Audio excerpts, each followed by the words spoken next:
Hvordan var litteraturen i oplysningstiden? Litteraturen i oplysningstiden lægger afstand til det kirkelige og adelige. Adelen bliver udstillet som oppustede og latterlige folk, men dette blev dog pakket ind, da adelen ikke direkte måtte nedgøres. Kirkens hellighed og heroisering var på tilbagegang, og det naturvidenskabelige og mere jordnære kom i fokus. Oplysningstidens tekster sidder mennesket i centrum, og via satire sidder spørgsmålstegn ved samfundet. Nysgerrighed, diskussionslyst og refleksioner præger teksterne, og det bliver vigtigt, at teksterne er oplysende og lærerige. De fleste tekster har en klar morale, og de skulle være naturlige, nyttige og fornuftige. Altså de skulle belære folk samt fornøje.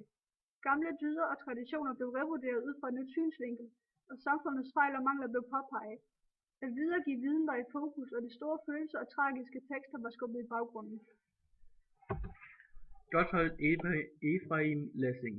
Han var den vigtigste digter i den tyske oplysningstid. Med hans skuespil og hans teoretiske skrifter havde han stor indflydelse på den tyske litteratur. Der var dog også mere radikale oplysningstænkere i Tyskland, selvom at de i forhold til de andre større europæiske lande var i langt mindretal.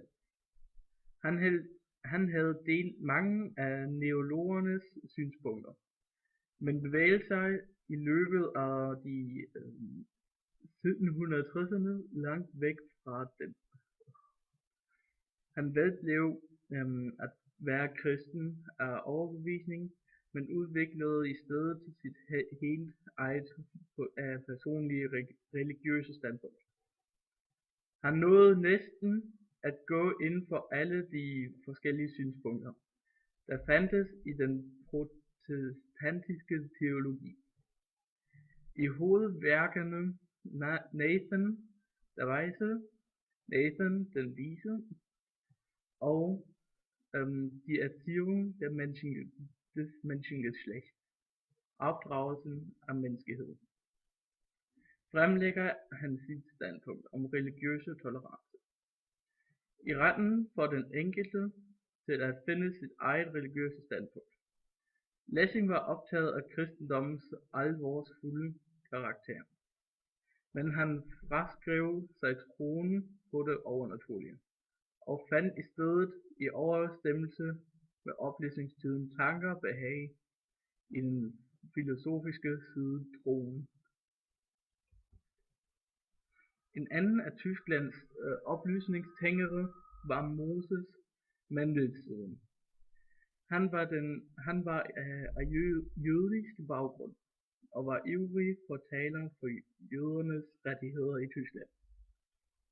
Lessing havde i sit drama Jøderne også givet udtryk for støtte til denne sag, og de to blev nære venner og litterære kollegaer. Da Mendelssohn sendte sit manuskript til værket Filosofiske Samtaler til Lessing til gennemlæsning, blev Lessing så begejstret for bogen, at han uden at konsultere Mendelssohn sendte det til trykning. Bogen er et bibelsk angreb på den tyske litterære verden, for dens forsømmelse af de tyske filosofer på bekostning af de udenlandske.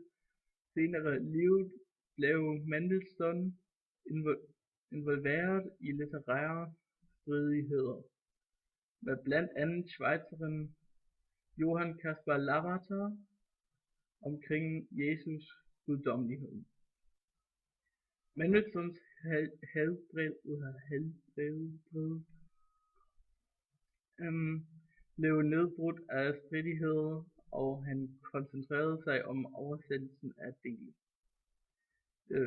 dele det gamle testamente fra hebraisk til tysk med mange kommentarer.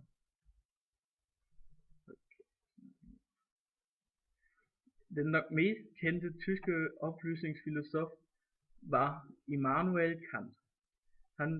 Hans virke faldt i sidste halvdel af århundredet, og han formåede at opleve både højdepunktet og afslutningen af oplysningstiden. Med sit værk Beantwortung der Frage, was ist Aufklärung? Fra 1784 definerede han oplysningstiden i sit hovedværk Kritik der rene fornuft. Kritik af den rene fornuft. Opstillede han sit erkendelsesteoretiske system, der fremhævede forstandens transcendentale logik og modsvar mod især den engelske empirisme.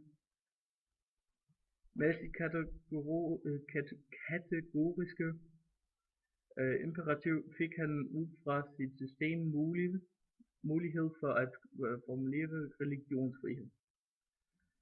Etisk baserede moralregler, uden at ende i hume-skepticisme. Med dette system, der kun tillade menneskets logik betydning, lagde han grunden til den tidlige 19. århundredes reaktion mod oplysningstiden. Væsentlige indvending ifølge den selv var manglen på vægt, som tillagdes følelserne. Danmarks mest kendte forfatter i oplysningstiden var Ludvig Holberg. Han var en af hovedskikkelserne i oplysningstiden i Skandinavien, og hans store og alsidige forfatterskab står centralt i den danske litteratur. Han udgav bøger både om jura og historie, men det er hans teaterkomedier og skønlitterære tekster, der i dag høster langt den største del af hans samlede værkers anerkendelse og opmærksomhed. Epistlerne er sammen med historien om Niels Klim en af Holbergs mest kendte skønlitterære tekster. Epistlerne var breve skrevet til fiktive personer, og de blev primært skrevet i Holbergs sidste 6 år, hvor han gennemsnitligt skrev en om ugen. Epistlerne dækker ligesom resten af hans forfatterskab et utal af emner, hvor han beskæftiger sig med alt fra dagligdagens ting som kaffedrikning til de helt store spørgsmål om tolerance, ytringsfrihed og naturretten, hvilket var mange af de temaer, han havde været fortaler for hele sit liv, og som kom til at definere den danske oplysningstid som litterær periode. Hånlig latter over for tidligere tiders underlige tankemåder var også en kendetegn for oplysningstiden, og specielt for Holberg. Han gjorde blandt andet grin med de middelalderlige filosofer. Han gjorde grin med, at de for eksempel kunne finde på at skrive et 400-siders værk om komplet ligegyldigheder, som hvor mange engle, der for eksempel kunne sidde på en nålespids. Han gjorde også grin med kirkestrid i England, fordi munkene var kommet op og slås i kirkebiblioteket, hvor bøgerne var blevet brugt til at kaste med. Det var sådan nogle ting, Holberg kunne finde på at gøre grin med i oplysningstiden. Han prøvede med alle sine tekster, ikke mindst epistlerne, at motivere læseren til at være kritisk over for sin normale tankegang og tage dem op til overvejelse. Han ønskede at underholde sine læsere eller tilskuere, samtidig med at give dem stof til eftertanke. Tvivl er ikke moralsk forkastelighed, men sandhed kan altid findes ved rationel tankevirksomhed, skriver Holberg blandt andet. Holberg skrev komedier, som vi alle kunne grine af, men som i sidste ende havde til formål at få os til at grine af os selv.